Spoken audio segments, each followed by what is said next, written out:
Chers amis, Shalom Uvracha, vous avez été nombreux à nous écrire cette fameuse question, Rav Tutu, une petite vidéo sur quelques conseils pour la rentrée des classes, pour les enfants qui rentrent à la maternelle, à l'école ou au collège. Donc voilà, quelques bases très importantes à rechercher dans l'inscription de nos enfants dans un établissement scolaire. C'est petit 1, une très bonne éducation, où on apprend le respect des parents, le respect des plus grands que soi, le respect de la loi.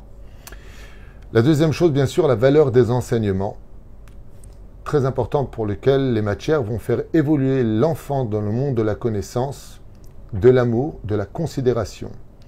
Et puis aussi, bien sûr, l'effet contraire de veiller, très particulièrement à cette épidémie qui aujourd'hui envahit beaucoup d'écoles à travers le monde, les groupes qui se forment et qui excluent d'autres élèves, à les isoler, au point de créer chez eux un mal-être, un mal de vivre, car ils sont seuls, les dénoncer, mettre un frein à ce fléau qui détruit psychologiquement une grande partie de toutes ces personnes qui se retrouvent isolées, qui n'ont pas de camarades, qui ne sont pas invités, qui sont mis de côté. C'est une mitzvah de les dénoncer, d'en parler avec les responsables de l'établissement, le directeur, les professeurs, de faire des réunions des parents d'élèves, car ça blesse jusqu'à même avoir emmené, dans certains cas, des enfants à sauter la vie. Les problèmes de raquettes, de menaces, sont aussi à vérifier dans les écoles. Alors bien sûr, choisir une école avec une bonne fréquentation. Là, on apprend la crainte du ciel, Nitilat Yadayim, Odéani Lefanecha, en tout cas pour nous les juifs, des écoles juives où on apprendra le judaïsme depuis petit pour posséder les bases qui les aideront à se diriger sur le chemin de Torah des mitzvot, Bezrat Hashem pour leur avenir. Pour les adolescents, je dirais plutôt une école avec des profs, surtout diplômés d'État, expérimentés en pédagogie et en psychologie. Et surtout, je m'adresse à tous les parents, de comprendre qu'on ne se débarrasse pas de ses enfants en les mettant à l'école, mais qu'il faut un suivi. Le travail des enseignants, c'est d'enseigner. Le travail de l'éducation, c'est la maison.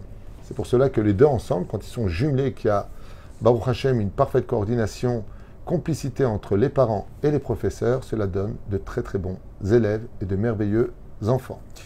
Et puis pour les grands, bien sûr, choisir des enseignements qui déboucheront vers des métiers d'avenir. Aujourd'hui, tout change, tout va très vite, le modernisme annule et carrément annule des métiers, on peut le dire à voix haute.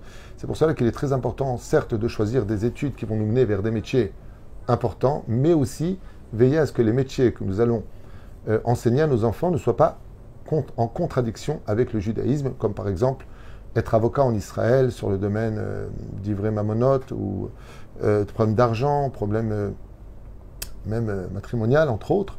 Est-ce que ça correspond à la halakha ou pas? Est-ce que le métier que je vais apprendre à mon fils ne va pas en contradiction avec les valeurs du judaïsme?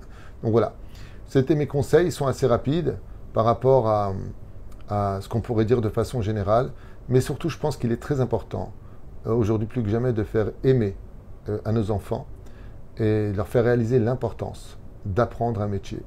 Parce que quand on veut avoir une flèche qui va très très loin, il faut d'abord lui apprendre à tirer à l'arc et tirer sa corde très très très loin aussi.